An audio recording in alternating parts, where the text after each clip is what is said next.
Good day, and welcome to Trusting God at All Times, a daily devotion of Peakling United Methodist Church in Lynchburg, Virginia.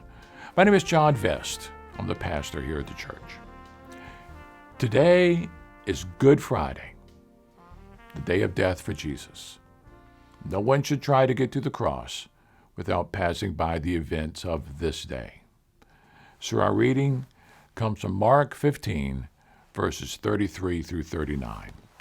Let us hear these words. And when the 6th hour had come, there was darkness over the whole land until the 9th hour. And at the 9th hour Jesus cried with a loud voice, Eloi, Eloi, lama sabachthani, which means, my God, why hast thou forsaken me? And some of the bystanders hearing it said, Behold, he's calling Elijah. And one ran, filling a sponge full of vinegar, put it on a reed and gave it to him to drink, saying, Wait, let us see whether Elijah will come to take him down. And Jesus uttered a loud cry and breathed his last. And the curtain of the temple was torn in two from top to bottom. And when the centurion who stood facing him saw that he thus breathed his last, he said, Truly, this man was the Son of God. As a work-study student at what was then Madison College, I would occasionally be tasked with our auditorium lighting during a concert or a play. The task was simple.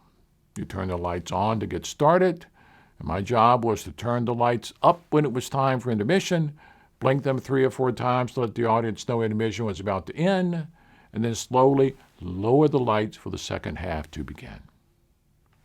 I was instructed to take about 10 to 15 seconds to lower those lights. The system will allow up to a minute, I was told, but if you take that long, people begin to feel their eyesight is failing and that they're going blind. It disturbs them.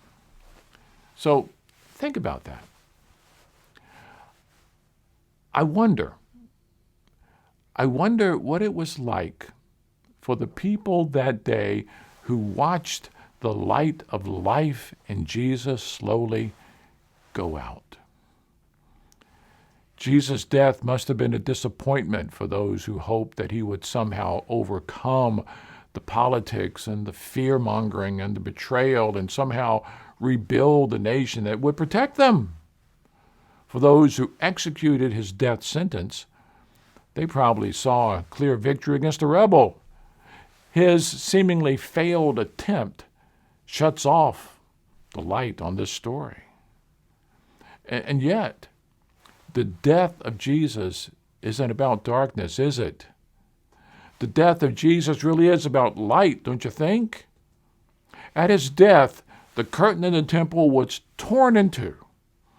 That curtain had served as a barrier for generations. Only the high priest elected each year could go on the other side of that curtain to offer sacrifices on behalf of the people. There was a big mystery about it. But now with the sacrifice of Jesus on the cross, there is no barrier. And the point is not that in Jesus a big enough sacrifice has been made to appease a wrathful God. A torn curtain, it lets light in. It illuminates, it opens, it welcomes, it guides. I hope this day you will ponder the death of Jesus on the cross. Ponder the idea of sacrificial love. I have yet to find a person who doesn't have some sense about God. Even the atheist, to me, seems to expend an awful lot of energy pushing against one he believes doesn't even exist. What I have encountered fairly often over the years are people for whom the light of God in their lives has slowly, ever so slowly, faded into a childhood memory. But then something happens.